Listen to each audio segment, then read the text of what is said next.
سورة الكهف شروع داغه ربط داغه خلاصه داغه دعوا اور بیا موږ ویلو سوره کهف چې کوم دی یو مقدمه څلور حصو باندې او یو خاتمه باندې مشتمل دی. نو په هغه کې موږ صرف مقدمه ویلې وه، بیا مې د اول حصې خلاصه ویلې وه. اول حصه د دې نم آیته څخه بیا تر 49 نمبر آیته پورې وله.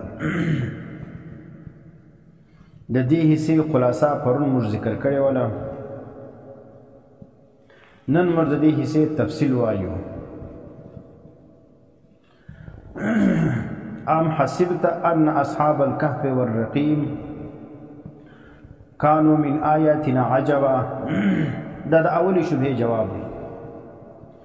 اوله شبهه چې کفارو او مشرکینو کړې وله، اصحاب کهف چې کوم دي هغه خاوندان د خرق عادت دي. د هغو څه داسې عجیبه کارونه صادر سوي دي نو پر الله ګران دي. نو معلومه خبره ده چې الله دې ته اختیارات ورکړي دي، کائنات کې تصرف کوي اوس او د خلکو په حالات باندې خبر دي. نو دا د دې شبهه وله. نو الله پاک اوس د آیاتو کې د اصحاب کهفو هغه عجز ذکر کوي چې اصحاب کهف اولیاء ولو لیکن عاجز ولو. دا چې کم خرق عادت کارونه دي صادر سوي ولو، دا الله وایي دا زما په اختیار باندې وه. او کرامت او معجزه کې اختیار د چا وي؟ د الله وي. صرف د نبي په لاس باندې یا د ولی په لاس باندې هغه ظاهریږي. اوس اول د اصحاب کهف واقعه موږ ذکر کوو مختصرا. د اصحاب کهف څوک ولو؟ د اصحاب کهف چې کوم دا اووه کسان ولو، اور په دا ټول چې کوم دی دا د بادشاهانو، د وزیرانو، د قوم د سردارانو زامن ولو. قوم چې کوم دی دا په بت پرستي باندې اخته ولو، د بتانو عبادت یې کوي. نو یو ورځ چې کوم دی د دې سالانه اجتماع وله، میله یې وله.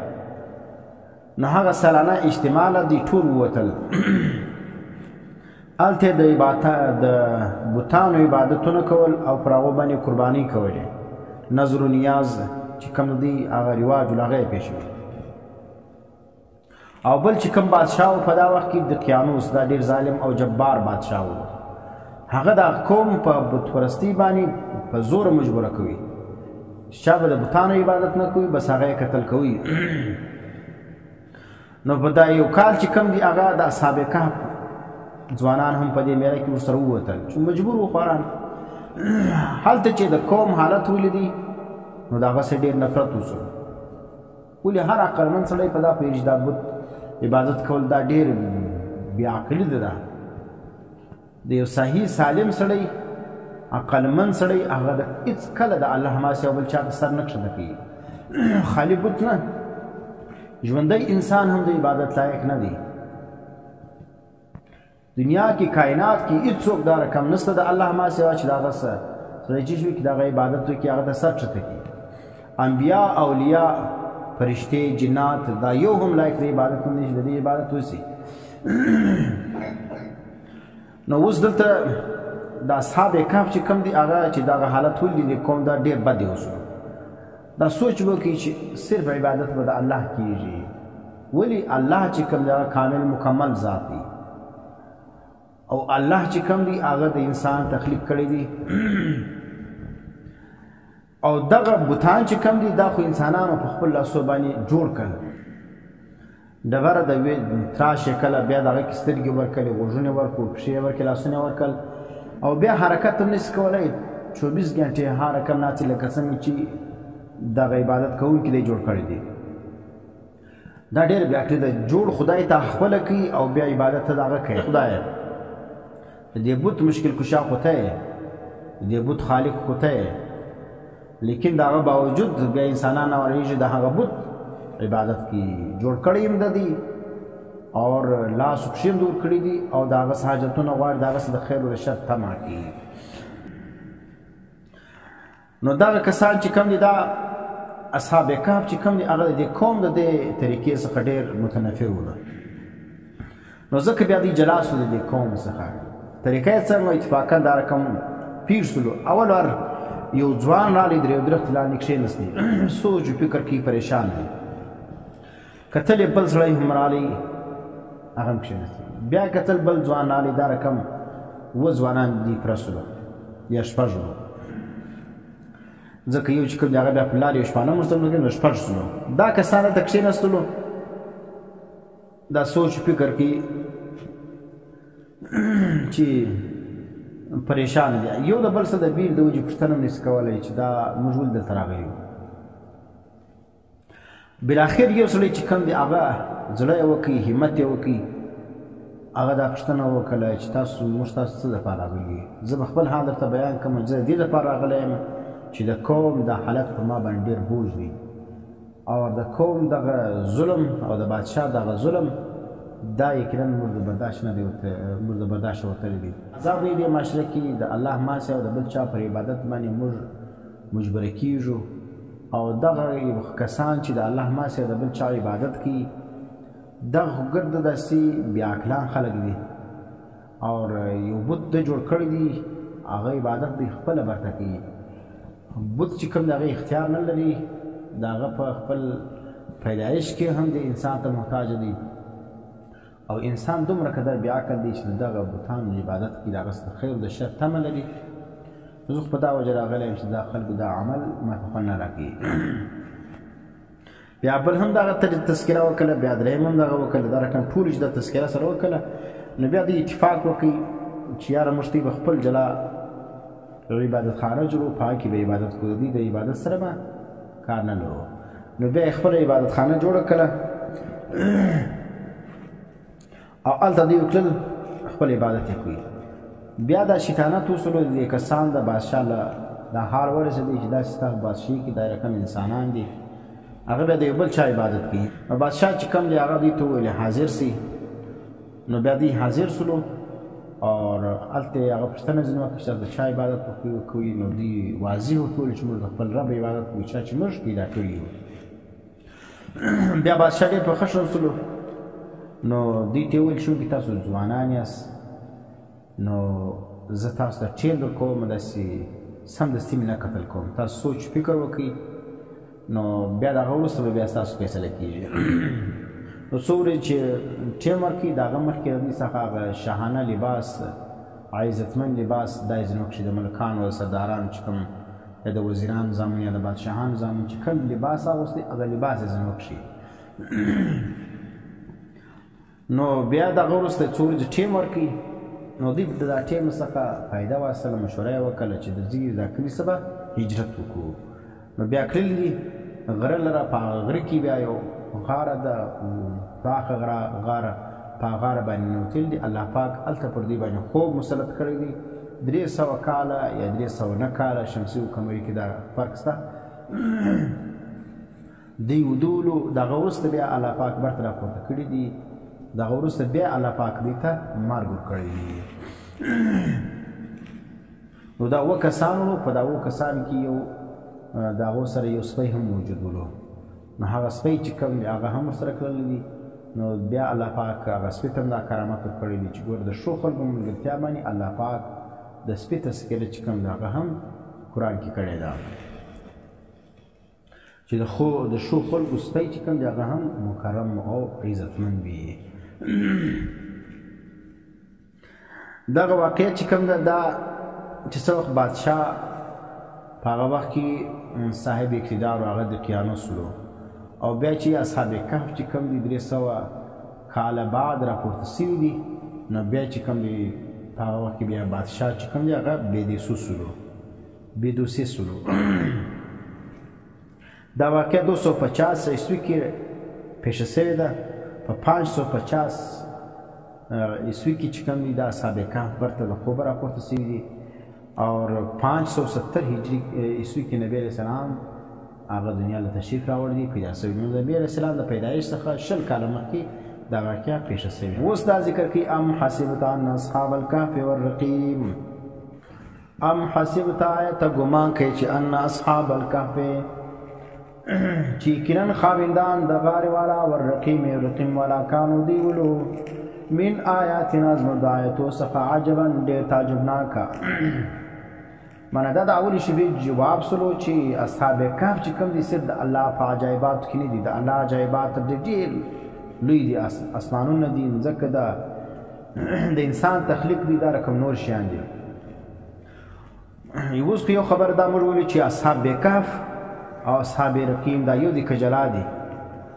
نو په دې کې خو د امام بخاري رحمه الله موقف دا دی چې هغه اصحاب کهف او اصحاب رقیم دا جلا جلا دي سره. لیکن دا وروسته فتح الباری کې علامه ابن حجر رحمه الله او دا رقم نور محدثین او جمهور پر دې باندې اتفاق دی چې اصحاب کهف او رقیم دا یو دي. نو اوس دا رقیم څه چې مراد دی، رقیم څه چې مراد دی، او د کهف څه چې مراد دی. کهف چې کوم دی په عربي زبان کې وایي الغار الواسع فی الجبل، داسې پراخه غاره چې وي او په غره کې وي نو هغه ته بیا کهف ویل کېږي، او که غاره ولا چنی ولا تنګ ولا هغه ته بیا غار ویل کېږي. نو اوس اصحاب کهف چې کوم دی هغه اووه کسان دي په یو غاره کې پناه کې، نو دا پراخه ده. او رقیم څه ته وایي؟ رقیم دا په معنا سره د مرقوم هم دی. چا ویل د په معنا سره د مرقوم معنا هغه خط چې لیکل سوی ولو یا تخطي چې پر هغه باندې نمونه اصحاب کهف لیکل سوي ول او د دوی د کهف مخکې په دروازه باندې ځړول سوی وله. او چا ویلي دي چې الرقیم معنا دا نوم د سپي د دی وي، د دوی د سپي نوم چې شو رقیم ولو. او چا ویلي چې دا رقیم څه مراد هغه کلي چې په هغه کې دا کهف واقع ولو. او چا بیا دا ویل چې دا رقیم څه مراد هغه غر دی، معنا دا رقیم نوم د هغه غره دی چې په هغه کې دا کهف موجود ولو. نو چې هر شي سي نو دا وضاحت موږ وکړي. ان اصحاب الكهف والرقیم، یقینا اصحاب کهف والرقیم او رقیم والا کانو دی ولو من آیاتنا زمر د آیاتو څخه عجبا ډېر د تعجب والا. نو خالی دا تعجب نه دي، نور تعجب ناک واقعات د الله په قدرت کې د الله په نظام کې ډېر پیښ دي. اذ اول فتیه الى الكهف، څه وخت چې یاد کاغه وخت څه چې پناه وړله دا ځوانانو الى الكهف غار لنا فقالوا دی ویل ربنا ای رب زموږ. ګوره په دې کې اشاره ده چې انقلاب راولي دا ځوانان راولي. په معاشره کې ځوان چې کوم دلیل کې هډي حیثیت لري، نو ځوان باندې چې کوشش وسي، ځوان نظریه او عقیده برابر سي، بیا په هغه معاشره کې بیا ډېر انقلاب راځي. نو ځکه انګریز چې کوم دی هغه نن کوشش کوي پر دې باندې چې د معاشرې ځوانان چې کوم د هغو ذهن سازي وکړي، او موږ دیني طبقه چې کوم د هغه بالکل غافل دي دې څخه. دلته فتیه چې کوم ویلې د ځوانان، اذ اول فتیه تو څو چې پناه وړه د ځوانانو الى الكهف غار لرا. ګور دا انقلاب راوستي، بغاوت چې کوي، کار چې کوي هغه ځوان کوي سي. نو انقلاب د ځوانان نه وایي. اذ اول فتیه تو څو چې پناه وړه د ځوانانو الى الكهف غار لرا فقالوا دی ویل ربنا ای رب زموږ. دا ګوره بل اشاره کوي چې اصحاب کهف چې کوم دا مختار نه ولو، دا نیکان ولو. الله وایي زما په ما ګران بندګان وو، لیکن زما د عبادت څخه سرغړونه نه ده کړې، او نه ما دوی ته دا رقم اختیارات ورکړي دي چې دوی زما څخه چې سي مستغني سي. هر وخت ما ته څه وایي ربنا ای رب زموږ. نو دوی چې غار له ولاړو ګوره هجرت یې وکړي، په غار کې اول خبره څه کوي؟ دعا کوي د الله څخه. د ولي به ګرد مرابطه د الله سره وي. فقالوا دی ولی ربنا ای رب زموږ آتنا راکې موږ لره من لدنک ستا د جانبه یا د خپل جانبه. رحمتا معنا څه معنا ده؟ رحمتا معنا بعضې مفسرین وایي مغفرتا بخشش راکړي.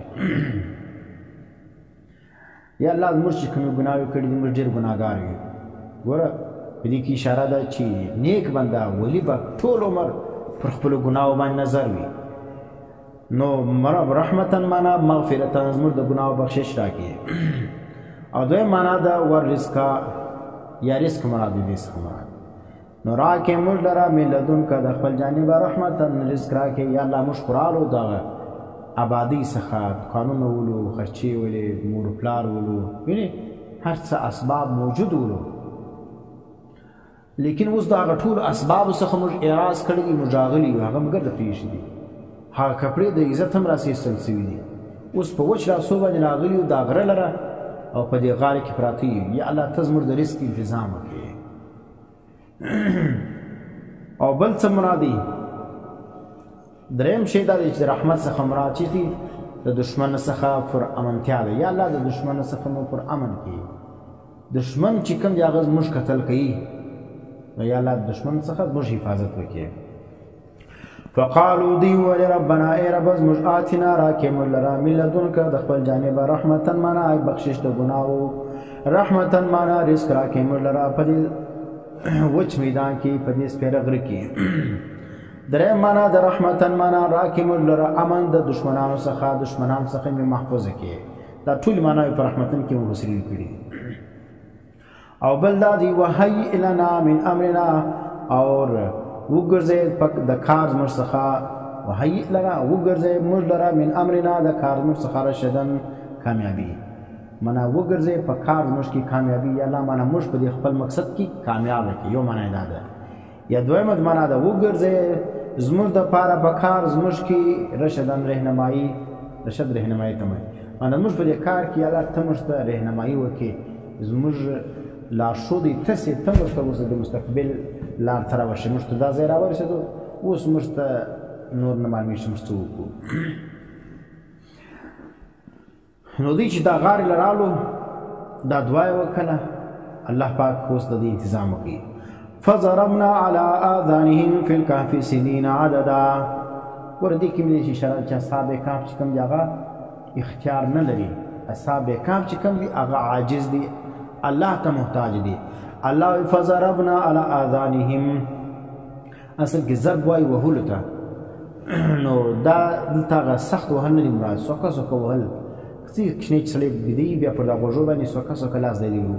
وي. نو فضربنا على آذانهم في الكهف، وټپول موږ ټپول مې وکړل پر غوږو د دوی باندې في الكهف په غاره کې. یو معنا یې دا سوله. یا بعضې مفسرین څه معنا کوي؟ فضربنا على آذانهم څه معنا ده؟ ضربنا عليها حجابا من النوم، موږ ووهله پر غوږو د دوی باندې هغه پرده د خوب، ومې وهله معنا وامې چوله د دوی په غوږو باندې د خوب. څه معنا؟ خوب مې ورله راوستی، ځکه چې دا اشاره ده دې خبرې ته چې دا کامل خوب دی. او انسان چې په خوب کې غرق سي، سخت خوب وله راسي، نو بیا د غوږونو هم کار پرېږدي. او چې داسې نیم کوښته بیدي یا ډېر سخت نه وي بیا غوږونه کار کوي. او چې خوب کامل راسي انسان لره بیا غوږونه هم کار پرېږدي. نو الله څه فرمایي؟ فضربنا على آذانهم، موږ پرده د خوب راوستله پر غوږو د دوی باندې فی الکهف په دې پراخه غارې کې سنینا څو کلونه، عددا د شمېر، څو کلونه په شمېر باندې دوی دلته بیدولو. او د تعجب خبره دا ده چې دا 300 کاله دوی بیده دي، په دا کې بدنونه نه دي خراب شوي، او د خوراک ضرورت یې بدن لره نشته، د اوبو ضرورت یې نشته، الله ټول پوره کول. نو دا ګور دا دونه تعجبناکه خبره وه، ځکه د مشرکو او نجس العقیده انسان چې دا رقم کارونه د بنده سره وویني، بس بیا د هغه عبادت شروع کړي، هغه ته سر کښته کړي، د هغه پر خبر باندې پروت وي، د هغه ډبرې پر ځان مرږي. نو دغه بنده چې دغه مقام له رسېدلی، دا خو د الله په عبادت ورسېدی. هغه ګوره د قوم څخه هجرت کړی د الله دپاره، نو ته راوړېږي د ده ډبرې پر ځان باندې مرږي، او د ده څه حاجتونه غواړې، او دی په پټو خبر بولې، په خپلو حالاتو باندې خبر بولې. دا مه کوه. الله وایي بیا ثم بعثناهم، بیا موږ راپورته کړل. ګوره دا اختیار نه لري، ته دلته ورالېږې وایې ما ته بچی راکړه، روزي راکړه، وینې. نو دغه او د اصحاب کهف چې کوم دي، دا په خپل راپورته کېدو کې الله ما ته محتاج دي. ثم بعثناهم، الله بیا موږ راپورته کړل دي. ګوره بعثنا، الله موږ راپورته کړل دي، خپل اختیار نه درلودي. د آیاتو کې عجز د اصحاب کهف ذکر کېږي دې دپاره چې د کم کسان د اصحاب کهفو او د نورو اولیاء عبادت کې الله دا وعده ورکړي چې دا اولیاء ټول محتاج دي ما لره. ثم بعثناهم، الله بیا موږ راپورته کړل لنعلم، ګوره لنعلم معنا چې موږ معلوم کړو، دا معنا غلطه ده، ځکه الله له علم د اوله سره هم شته. الله څه دپاره بیا لیکي؟ الله ویل لنعلم. نو دلته ځکه مفسرین لیکي لنعلم معنا چې موږ ښکاره کړو، علم په معنا د ظهور سره دی. لنعلم چې موږ ښکاره کړو ای الحزبین، کم یو د دې دوو ډلو، ځکه چې بیا دې راکښېنستلو نو بیا اختلاف به دي کې، چا ویل یوه ورځ مې تېره کړې ده، چا ویل نیمه ورځ مې تېره کړې ده، وینې دا کې اختلاف ولو. نو الله وایي ما راکښېنول دې دپاره چې موږ ښکاره کړو چې کوم یو په دې پټو باندې خبر وو معنا دا یو هم په پټو نه دی خبر 300 کاله تېر سوي دي دا وایي څوک یې ورځ تېره سوې څوک یې نیمه ورځ تېره سوې دنیا له راوځي نور کسان دي نور خلک دي نور بادشاهي ده وینې نو په دې کې دې ته اشاره ده چې صرف اصحاب کهف نه ټول اولیاء چې کوم دا په پټو نه دي خبر انبیا په پټو نه دي خبر لنعلم چې الله موږ ښکاره کړو ای الحزبین کم یو د دوو ډلو احصا شمیرونکي دي لما لبثو کم مدت چې دی تېر کړی ولو لما لبثو امدا کم مدت چې دی دلته حساب سوي ولو نحن نقص عليك نبأهم بالحق نحن منشي الله نقص عليك ور نبی تم فرمایي چې ته هم په پټو نه خبر او امت تم ذکر کوي چې دا نبی په پټو نه دی خبر ځکه موږ دغه واقع د بیانو د اصحاب کهف کفارو پوښتنه ځینې وکړه چې اصحاب کهف څوک وو نبی اسلام دغه معلومات نه وو حالانکه د نبی اسلام د پیدایش څخه مفسرین لیکي چې 100 کاله مخکې دا واقع پیښ شوې ده نو امت ته هم دغه تعلیم ورکړي او نبی ته دغه ښکاره کوي چې ته هم په پټو نه خبر نحن نقص موږ چې دی بیانو علیک په تا باندې نبأهم خبر دی بالحق په صدق سره په رښتیا سره دا واقع موږ ته صفا صفا رښتیا بیانو یو معنی دا ده دویم معنی د نحن نقص علیک موږ چې دی بیانو تعالی را نبأهم خبر دی بالحق معنا په اظهار د حق باندې الله وايي موږ دا واقع بیانو تعالی را دي د پاره چې د حق ښکاره سي بالحق معنا د حق ښکاره کېدو لپاره نو انسان د پاره دا لازم ده چې هغه بیان وکړي د پاره د اظهار حق وکړي یا د رښتیا والي د ښکاره کېدو لپاره یا د حق د ښکاره کېدو لپاره په د باندې د عالم عالم فریضه ده چې دا شی ښکاره کړي د رښتیا والي ښکاره کړي صدق ښکاره کړي یا چې ښکاره کړي یا د اظهار حق لپاره ده هم بېشک دی فتیتم دا جماعتلو د ځوانانو آمنو بربهم چې ایمان یې راوړی په خپل رب باندې دا یو جماعت د ځوانانو چې د ایمان راوړی په خپل رب باندې نحن نقص علیک یقینا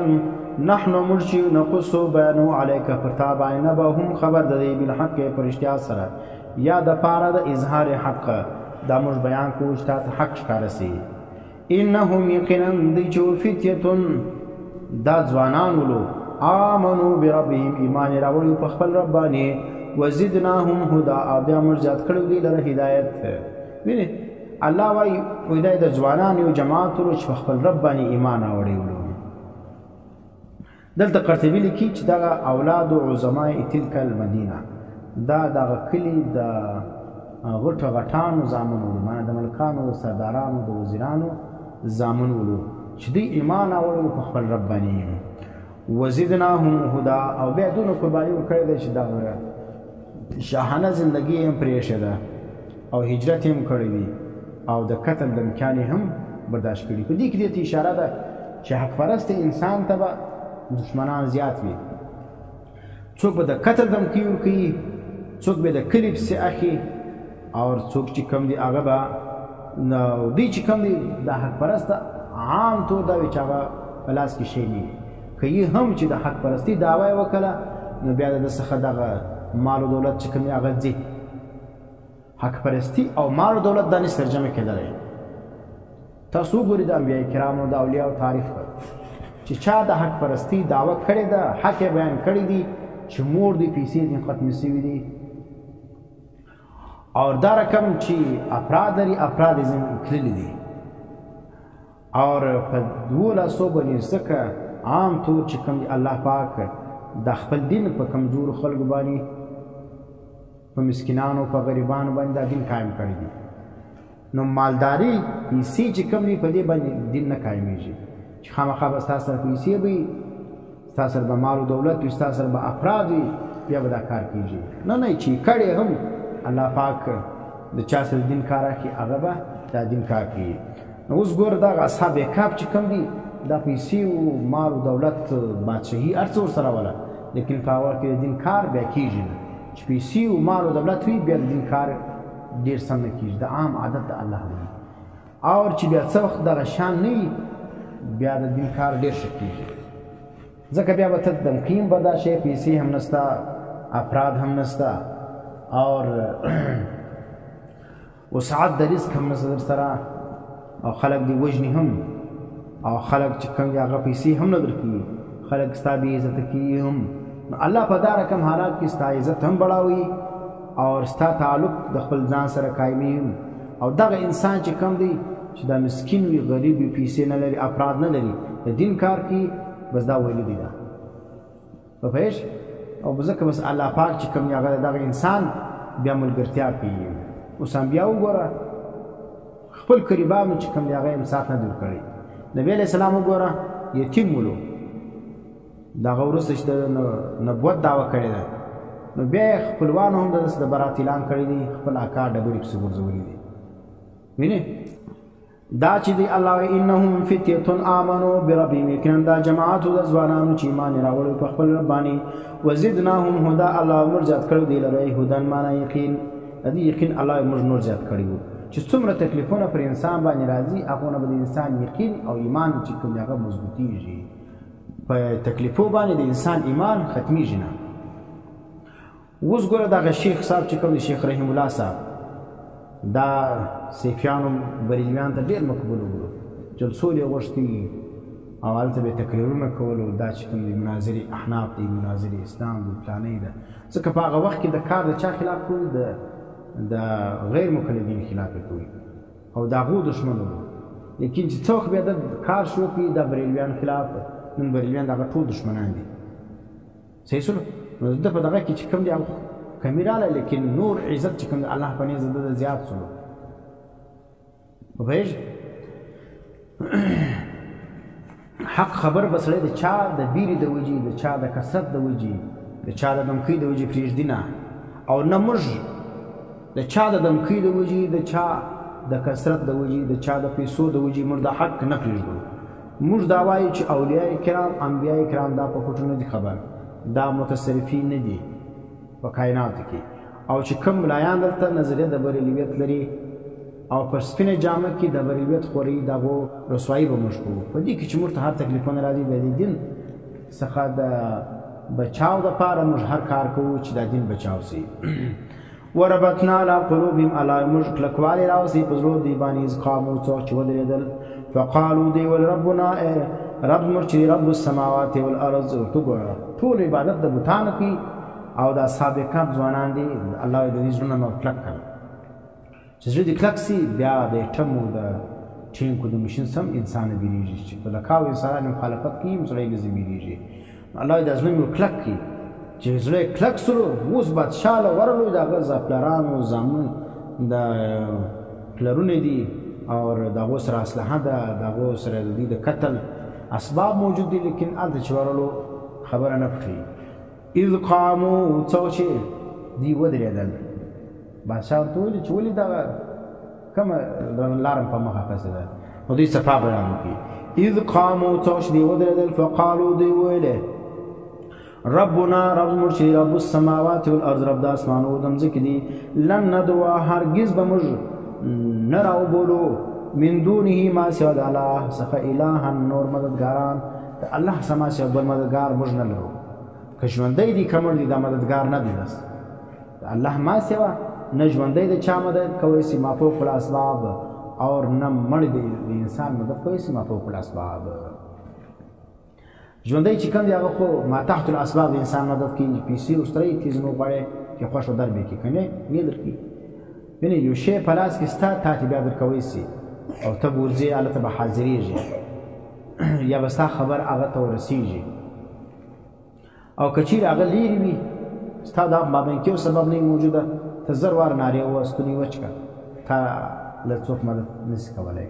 اوس دلته سړی ناست دي عمران خان ته نارې وي چې الله ماته باندې دونه پیسې راکړه عمران خان داسې په خبر لاندې دی ساره تر ماښام دا تذکرې کوه الفي ولاکه دله راغی